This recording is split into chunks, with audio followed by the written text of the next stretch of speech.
This is Brandy Rivers, and you're watching the TV Writer Podcast. Hosted by Gray Jones, the TV Writer Podcast is brought to you by Script Magazine and ScriptMag.com, the leading source for script writing information in print and on the web. My name is Gray Jones, and I want to welcome you to the TV Writer Podcast, episode 48 for Friday, January 27th, 2012. I do want to welcome you to today's podcast. It's a very exciting one because this is the very first time that we are speaking to a manager, a literary manager and producer. Brandy Rivers from Magnet Management is on the podcast today. And so it's going to be really, really exciting as she shares with us a bit of how she got started as a manager and what kind of services that she offers and how they differ from an agent. And it's going to be a really informative interview, and I really hope it helps you.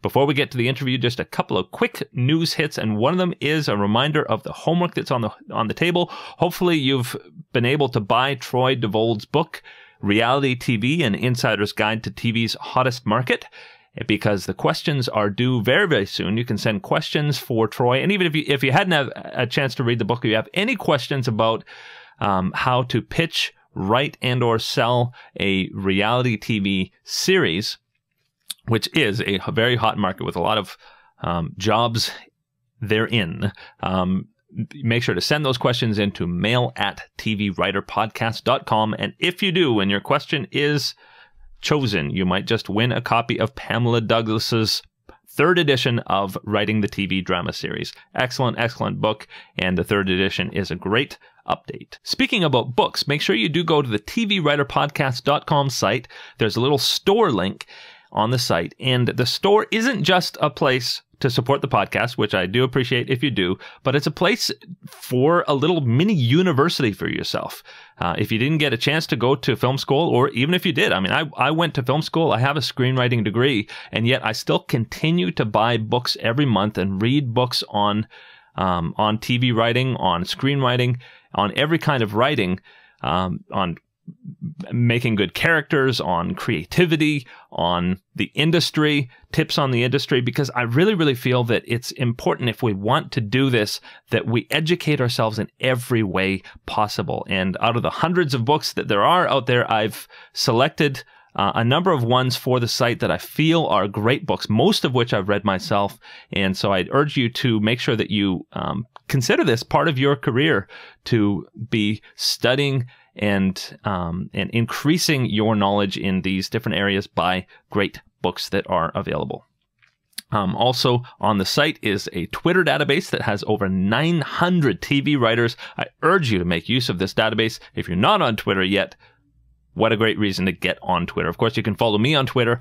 @GrayJones is my handle. And if you want to follow Brandy Rivers on Twitter, our interviewee for today, you can follow her @BrandyRivers8. Speaking about Brandy Rivers is currently a literary manager and producer working in both film and television at Magnet Management. In that capacity, she's responsible for representing authors, screenwriters, and directors, as well as developing underlying material, including novels, articles, blogs, video games, and life rights for production. Among her many clients, she currently represents Dave Lease from The Left Turn, set up at Lionsgate Films, Chris McKenna, who is a co-executive producer on Community, Craig Titley, who did Cheaper by the Dozen, and Percy Jackson and the Lightning Thief, Robin Harding, Chronicles of a Midlife Crisis, in TV development with Gary Flater at ABC Studios, Angela Nissel from Scrubs, TL Death, Broke Diaries, in development at Lionsgate, Mixed previously in development with Haley Berry at HBO, and Myra McIntyre, Hourglass by Edgemont. Brandy is also a producer on the upcoming Lifetime pilot Dear Haley, based on the book Shattered Silence. Prior to becoming a manager, Brandy worked in development, most recently at Underground Films, a production management company whose credits include Remember Me, a film she helped oversee from development through post-production. Previously, she worked at Summit Entertainment, where she helped develop such projects as the Twilight franchise, Sex Drive, and Knowing. She began her career at Jerry Bruckheimer Television, where she worked on over 430 hours of primetime network television, including the CSI franchise, Without a Trace, Cold Case, E-Ring, and Close to Home, among many others. Brandy is a proud graduate of the University of North Carolina, where she received a BA in psychology and played Division I soccer. You're going to love the interview with Brandy Rivers. Enjoy. This is Gray, and I'm here with manager Brandy Rivers. How you doing, Brandy? I'm doing well. How are you doing? I'm doing very well, thanks. And this is a real treat because this is the first time we've ever had a manager on the podcast. And I know a lot of people have questions about management. Actually, that's one of the first questions that people have when they want to break into the industry. We're gonna get to talking about management in particular about halfway through. But for right now, I want to hear more about your career path. First of all, just, where you grew up and when you realized you wanted to be a part of the industry and how that happened. I grew up in North Carolina and went to college there, played soccer in college. And after graduation, I moved out here to surf and snowboard. Mm-hmm. And then once I, ran out of money, I said, well, what am I going to do? And you film and television. So I got my first job working for Jerry Bruckheimer Television. Wow. How did that happen? I think it was just cosmic. I have no idea. I was interviewing for to work for the head of production on the film side.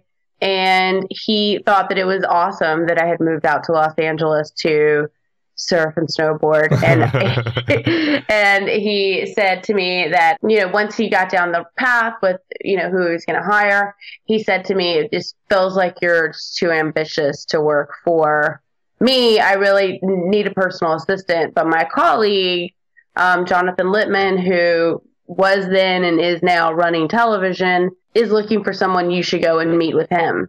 And I went in, I met with him and got the job. Wow. And, and that was all she wrote. Mm-hmm. And so while there, you worked on CSI franchise, Without a Trace, Cold Case, a whole pile of stuff. But tell me a little bit more about what your duties were there. I would say for the most part, it was a lot of grunt work. It was answering phones, doing scheduling, helping with, setting travel. But then there was also on the creative side, and this is where I learned the business, I was reading a lot of the scripts. I was, helping with what's called staffing, which is putting television writers in the room to, staff the show. Mm-hmm. And I was, giving notes on episodes and cuts and all that kind of stuff. Very cool. And so after that, did you go directly from Bruckheimer to Underground or what happened in between? No, when I left Bruckheimer, I went to Summit Entertainment, which is in the news a lot lately. For Twilight. And they just merged with Lionsgate. Yeah. Yeah. So what did you do there? More development? More development. Mm-hmm. Learning the movie side, kind of the same job, a lot of reading, giving notes, watching dailies, watching cuts. I would say about 75% of the film business is talking on the telephone. Yeah. So a lot of that too. Mm-hmm. And then from there you went to Underground. And then from there I went to Underground. Okay.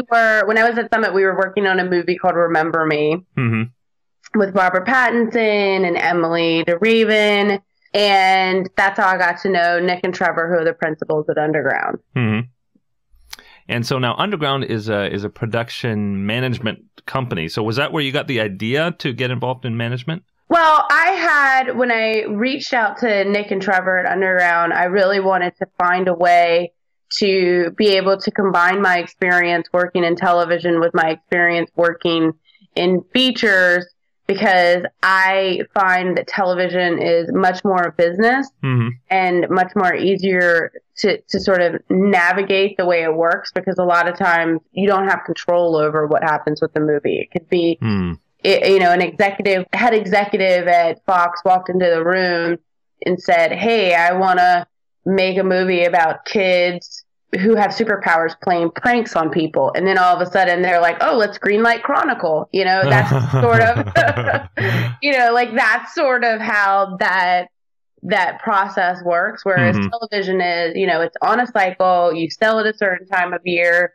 you write at a certain time of year, you shoot your pilot at a certain time of the year, it's picked up at a certain time of the year. And even if you're not on the network cycle and you're on the cable cycle still has that same cycle, although it's not always lined up perfectly with the network cycle. Does that make sense? Yeah.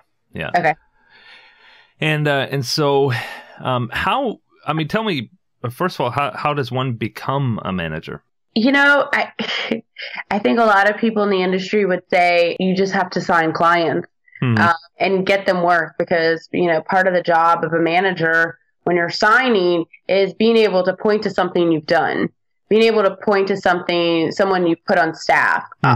And, that's what makes people feel like, oh, if she did it for this person, then she should be able to do it for me, right? So, when I went to Underground, they had some television clients, but they didn't have a lot. We started putting people on staff, and it started making things a little bit easier, And I also, at the same time, was working on production of Remember Me. Remember Me was the 9/11 movie that the guy from Twilight, Robert Pattinson, starred in. Oh, okay. Great. And so where did you go from there? And from there, I left and went to Magnet Management, and I've been there ever since. That's where I am now. And you've been involved since then on some pretty cool stuff. I mean, Cheaper by the Dozen, Percy Jackson, Community is actually one of the executive producers from Community is one of your clients. So tell me a bit about the work there from the start and bring us up to the present. I guess the best way to start is to explain to you sort of like what the business model of what I as an individual does.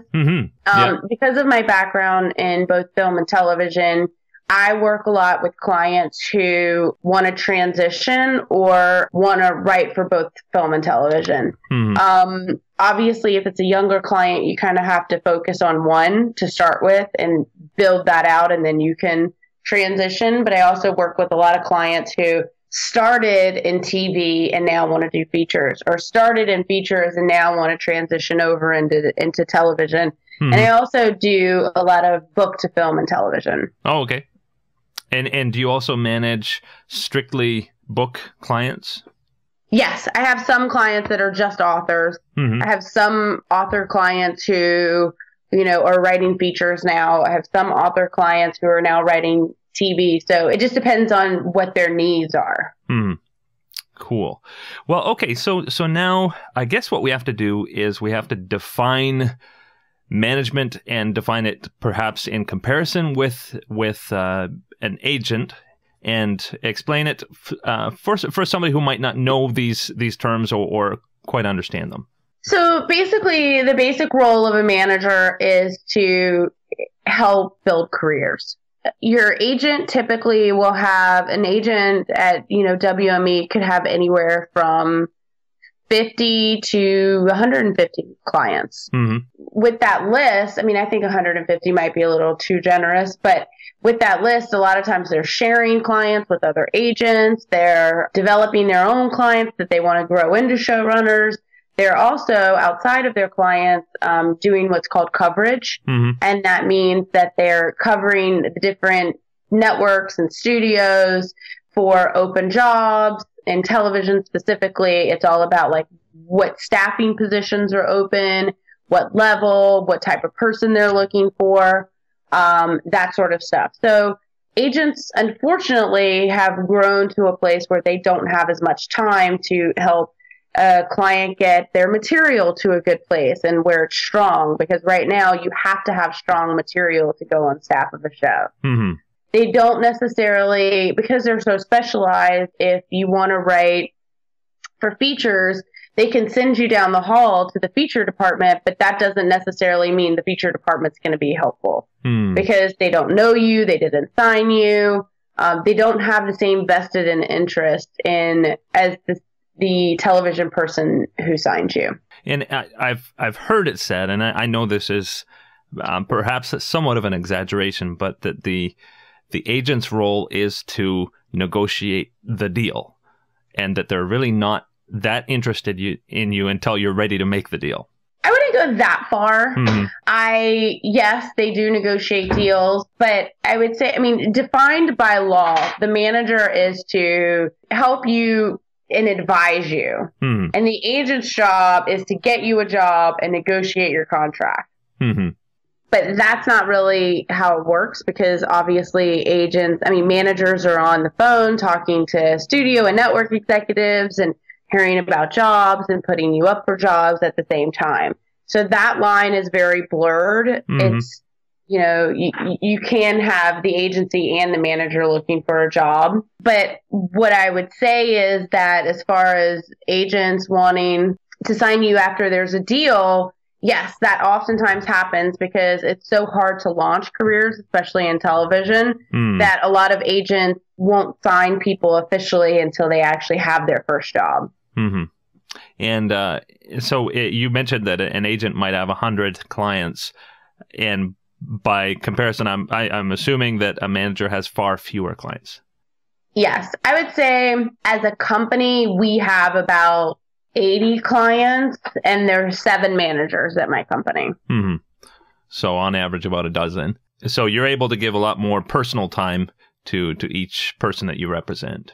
Yes. But also, we work on teams with people, so it works similar at my particular company. Not every management company is this way, but we work on teams. So I may be working with, 25 clients at any given time, but I'm working on them, my colleagues working on them, everybody internally is helping with all 25 of those people. So we're, splitting the workload, or we're all getting together and reading the material and sort of all coming in to kind of figure out how to make it the best piece of material that we can.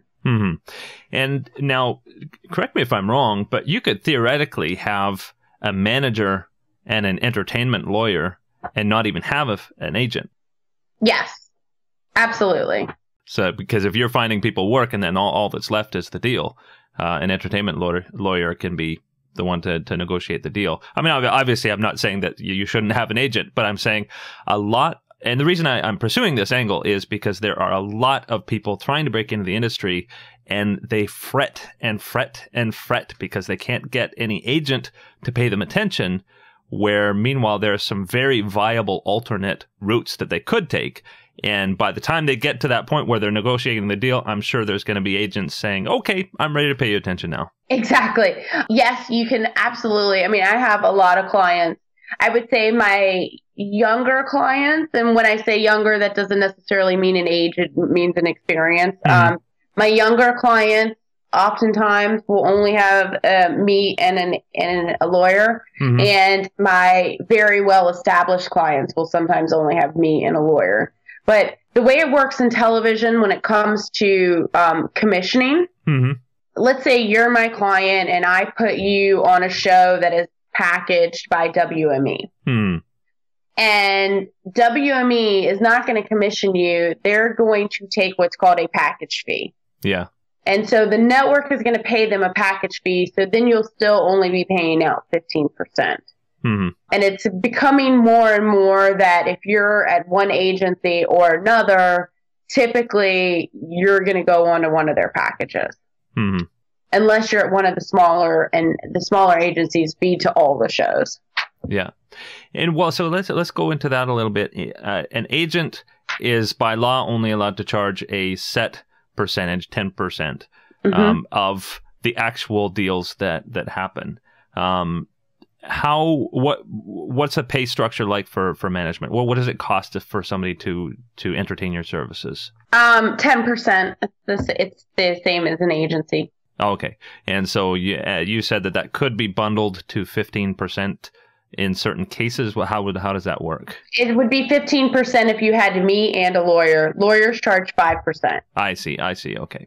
And so let's talk a little bit about how somebody would find you and what you would be looking for in a new person to represent. I would say the number one thing that I always look for in clients is I want clients who are driven to work. So often you sign people who show great promise, and you're like, oh, this person's going to be a superstar. And then all of a sudden, life happens, which is understandable. And all of a sudden they're not writing as much anymore, or they're not putting out enough material. And I would say the one and most important thing in any writer's career is to keep writing. And I know that sounds very, very obvious, but that's not the way it works. So a lot of times writers are like, oh, I wrote these 3 samples, now go put me on a show. But the unfortunate thing is if I send it out to the entire town and the entire town's read those 3 pieces of material, next cycle, when we're trying to get you on a show, or let's say you were, on Defenders, which got canceled last year, and now we have to put you on a new show, and all those people read that piece of material that you wrote last year, 75% of them are going to want to read something new. And when you don't have something new, they automatically assume you're not serious. And that goes from people who are staff writer level all the way up to people who are executive producer level. Yeah. And so it's said that when people are approaching an agent, that they should have a couple of specs and a couple of pilots ready to go before they even walk in the door. But for you are developing people's careers. So what would you say somebody who's just breaking in, what would you expect that they might have to even get you to pay attention to them? I would still need to see at least probably 2 pieces of original material. That can be a movie, it can be pilots, it can be a pilot and a short story. It could be, typically if someone gives me a book, unless it's someone that I'm already working with, it's hard to tell if you're going to be able to write a feature or write a screenplay. But sometimes I'll take a chance on someone who's written a book and sends me a book, and I'm like, oh, you're a really good writer. I can kind of help you with that. I can help you transition into film and television. But, I am developing, but the reality is if I don't see material that tells me that I can develop you as a writer, or I know how to sell you as a writer, which is far more important than whether or not I can develop you, because, any writer with drive and talent will get there eventually. For me, I have to see the material to know, here's the places I work with all the time. You can fit on one of these places, that's, I would say, the most important thing I think about when I read new clients' material. And so say you meet with somebody, you read the material, you like the material, you decide to go ahead. What's the next step for somebody like that? It differs for every person. Sometimes the next step is, hey, I see talent in your material, but the 2 things that people write about the most that I would say are pet peeves of everyone in the industry. Everyone, especially comedy writers, want to write about inside of Hollywood and pornography. And I know that sounds crazy, but so many people are like, oh, let's write about how, crazy it would be to work in that world. Those are 2 things that no one wants to see. So let's say you wrote a piece of material like an Entourage spec. Or, well, you can write an Entourage spec, but like a spec, an original spec that's set inside of Hollywood. And I can see that you're very talented by the way you've written it, but I can't send that to people because everyone's going to be like, why did you send me something inside of Hollywood? Because that's just one of the, that's a sort of internal industry pet peeve.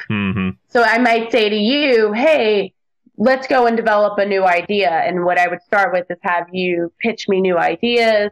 We figure out which one will be the best, hopefully with an eye to take out as a piece of development. Sometimes, I had one young writer I signed who had 2 wonderful scripts that I wanted to be pieces of development that I needed him to then go and write something that we could use as a staffing sample this year. So I think it changes. I think it's different for everyone. It's very rare that I sign a client and they, come to me and they have the material and it's just time to go and get staffed, because the staffing process and the development process is so specific that a lot of people, don't really understand what that is until they come and work with someone who is selling to networks and studios every day. And now this question has usually a fairly obvious answer, but I think it begs asking anyway. Somebody's in Topeka. At what point do they need to move to LA? I personally, my opinion on that is if you're serious about working in the entertainment business and you live in Topeka, you need to move immediately. I know that's a lot for some people. You think about it, it's very daunting, this idea of, I'm just going to pick up my whole life and, move to a city I may not have even ever been to. But if you want to work in television, the only place you can work in television is in LA. Maybe, New York has some television. Tyler Perry does his shows out of Atlanta, but that's one show. Teen Wolf shoots out of Atlanta, but the writer's room really kind of runs itself in LA. So even when television shows are shooting in Toronto or in Vancouver or wherever, the writer's rooms are typically in LA.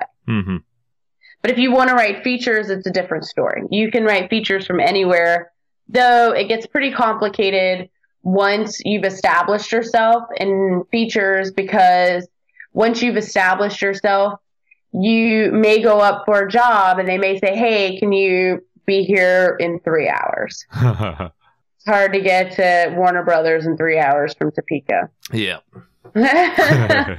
Cool. So you've got a client now and you're developing with them. What happens if it takes a year or a year and a half and they're not getting staffed? I would say if they're still writing and they're still generating content and they're still hungry, then I keep working with them. If a year or a year and a half goes by and they're calling me every week saying, why don't I have a job? And they haven't given me a new piece of material, then, there's nothing else I can do for them. Once you've sent the material out and they haven't gotten a job, then you haven't gotten a job. But if I send your material out and you are building fans and, you have fans at NBC, you have fans at CBS, you have fans at Fox, and then you give me a new piece of material to put in those people, in those fans' hands, then all of a sudden, that's when things happen. People in the industry want to see people doing it over and over and over again because they want to trust that they can do it again. And you develop careers too. Like say, for instance, you do represent Chris McKenna, who's co-executive producer on Community. And so for somebody who has been in the industry for a while, what are you doing for those clients? With Chris, let's say the one thing that I work most with him on is working on his feature stuff. He has a very stable, very big television career. He, wants to write in features. He has really great ideas for features. And when he has time, which isn't very often because when you're on a TV show, unfortunately, you don't have a lot of time is not something you have a lot of. But when he has time, we work on his feature stuff. We work on his feature ideas and that sort of stuff. And if he wanted to write a book, I would help him figure out, what it should be and get it in the right hands for that type of stuff. And so a huge advantage that you have is that you're plugged in. With 80 people that you guys are representing at Magnet, you're getting an idea, a feel for what's selling where and what kind of material is working and what isn't. And so what kind of steering might you do? Say for instance, a person walks in and all they've got is spec scripts of science fiction stuff that's not necessarily on everybody's radar. What would you suggest to a person like that? Look, there's a market for science fiction. I mean, there's the Sci-Fi Network.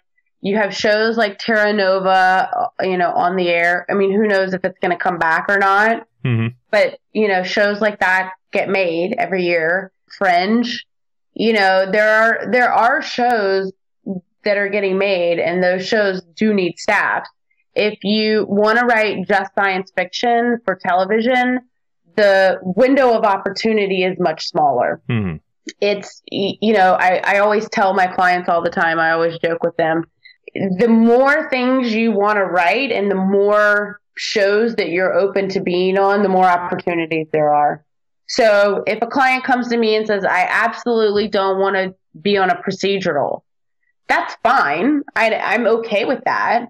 But that's 60% of television, scripted television. You know what I mean? So when you say that to me, you're automatically, immediately taking yourself out of the running for 60% of the job. Yeah. Well, and just using that sci-fi example, take a show like Warehouse 13. Warehouse 13 is really a procedural with a sci-fi angle. Exactly. Well, so let's talk maybe a little bit about right now, 2012, January, late January. What should people be speccing right now? Last year, I find every staffing season it changes. People want to read different material every year. The trend over the past couple years has been more and more original material. Mm-hmm. Some showrunners want to read a spec of a show. So I would say in order to actually go up for staffing and actually have enough material to go up for staffing, mm-hmm. you need 2 original pieces of material, and they should not be the same at all. Like, for instance, I work with 2 very young clients who are incredibly talented, and they're comedy writers. They have one script that is, a workplace comedy, a 30 Rock, an Office, not those particular shows, but tonally in line with those particular shows. Mm-hmm. And then they have a really wacky, but really hilarious and cool half hour that is, I would say in line with like a Family Guy. Mm-hmm. And then they have a spec of Modern Family. So, obviously I'm going to use their, workplace comedy that's an original and their Modern Family to try to put them on 30 Rock and The Office and even Modern Family and all of the network shows. And I can use their Family Guy type comedy to put them up for the smaller obscure shows like, an Archer or Family Guy even, or American Dad, or, any of the Adult Swim shows, or do you see what I'm saying? So the more you have that's different, the more jobs you can go up for. Yeah. But at the same time, you don't want somebody with a CSI spec going for Community. Right, exactly. If you want to write dramas, you have to write dramas. Mm-hmm. And taking dramas, what are the hot dramas to spec right now? That's like the crystal ball question, because that changes every year. I would say a lot of people are reading a lot of Good Wives, so I would stay away from that show. Yeah, because you don't want to be the 20th Good Wife that somebody's read. I would say, Mentalist is overspec'd a lot. Mm-hmm. Maybe a Fun Castle would be cool, or Bones maybe would be a good one. Bones is a little old, so I would be a little hesitant to say Bones, because once the show goes off the air, then all of a sudden your spec doesn't quite mean as much as it did while the show was on the air. Mm-hmm. Well, and that seems to be what happens, that by the time when a show is strong in the second season, it becomes popular.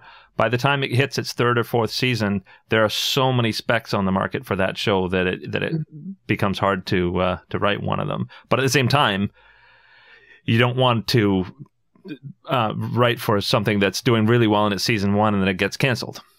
Right. Well, what I can tell you is, the thing that speaks the loudest in this business and will always speak the loudest is good writing always wins. Mm-hmm. So, I had, when I was at Underground, a colleague of mine who was not in television at the time had 2 clients who wanted to write for television, and they came in and they sat down with me and they said, we're going to write a Small Wonder spec. Uh-huh. And I stared at them and I was like, that's absurd. And I said, that's a terrible idea. Don't do that. Uh-huh. And 3 weeks later, they called me and they were like, we're ready for you to read our Small Wonder spec. And I read it and I thought to myself, this is just absurd enough to actually work. And I sent it out. And, they ended up going on to Robot Chicken. Uh-huh. They were nominated for an Emmy for an episode that they wrote on Robot Chicken. And, now they're really, they're fancy. They're on Happy Endings and, they're doing really well for themselves. So, sometimes thinking way outside of the box is more interesting than just writing a CSI spec. Yeah. Well, now that is the exception to the rule. Yes, I would say that is the exception to the rule, but if you have a good way of doing it, at the end of the day, what you want is attention. Yeah. You know what I mean? So especially in the comedy world, in drama, a little less so. In drama, drama takes itself a little more seriously. In the drama world, you may not want to think about doing something crazy like that. But in the comedy world, I would say, if I call an NBC exec and say, hey, I'm going to send you over a Small Wonder spec, they're like, huh? That's kind of crazy and weird and hilarious, and I need to read that. It's attention grabbing. Now, in terms of an original pilot, I've heard it said, I've heard both things said, but it seems like the prevailing attitude is that if you write an original pilot, it's highly unlikely that it would actually go to production. I'm talking about somebody who's an unknown writer. Selling a television spec, unless you're Aaron Sorkin, is really hard. It is not impossible. Getting a spec that you sold made into a pilot is probably even harder. But it is not impossible. We have a client at our company who wrote a spec of a show and, we just sold it to the Sci-Fi Network. I mean, he has credits and he has worked on a staff before, but he's not executive producer level. He's a mid-level writer. And, we sold his spec pilot. So that doesn't mean it's impossible. It's just not easy. Yeah. And, just to go a step further, getting a pilot made is a miracle no matter who you are. So it's, obviously that's everyone's goal. But as long as you keep, it's sort of like what I said earlier, as long as you keep working towards that goal, eventually it'll happen for you. It's all about persistence. Yeah. And from your perspective, if somebody's got an original pilot, what or somebody wants to write one, what do you think is ideal for an original pilot that you can take to somebody and get them on staff? It would depend on what their goal is. If your goal is to get on a legal drama, I would say you should write a legal drama. A lot of people in television come to me with past experiences. Like I have spoken to this guy who used to be in the CIA. Like that's a guy who, should write something that can get him on Homeland or can get him on one of these shows where that past experience can come in handy. A lot of times when, like The Good Wife, I called them earlier this year. They needed a mid-level person. They wanted a mid-level person who was a lawyer. You know what I mean? So those types of things also help in the staffing process. So if you are a lawyer, you should write to your skill set, because if you write a legal drama and I go to try to put you on The Good Wife and I say, here's a script, the script is amazing, and he's a lawyer, all of a sudden their ears perk up and they're like, oh, okay, that's interesting. We'll take a look right away. If you were a cop, the same thing. If you, or an astronaut, sci-fi. Exactly. If you're an astronaut, I doubt you want to write for television. Yeah, probably not. Cool. So, let's go then. And I think we've covered just about anything, unless there's anything that you want to add about the management process. I was going to segue into talking about just pure breaking in tips, or starting out tips, I guess you might want to call them. Say somebody heard this podcast and they're in Topeka and they said, okay, I'm finally going to do it. I'm going to move to LA. So what's their next step? I would say the best first step, I would say even before moving to LA, is have your material. Yeah. Have a couple of pieces of material. People, especially representatives, want to know the first thing every rep is going to ask when they read your material and they find it amazing is, can I sell it or can I build a career for this person? Those are the hands down the two questions. If you're talking about television, as I said earlier, and as you asked earlier, selling a television pilot is not super easy. So typically that's not going to be, the first question a television rep is going to ask. So what they're going to ask is, can I build a career for this person? So my next question for them may be, what else do you have? And if they don't have anything, it's hard for me. It's hard to get someone a job off one piece of material. It's hard to go to Warner Brothers and say, hey, can you pay my client $100,000? He's only written this one script. You know what I mean? Yeah. But it's easier to go to them and be like, hey, can you pay my client $100,000? And he's written these 3 scripts. Then all of a sudden it's a different situation. Do you see what I'm saying? So before you come to LA, it's expensive to live in LA. Write your material. And then move to LA and start meeting people. Go places. If you want to write comedy, go to stand-up shows, meet stand-up comedians who are aspiring comedians. If you're at a coffee shop and you see someone writing, meet people. The best and most efficient way to get a job in the business is to know someone. And that's on every single level. I see it every single day.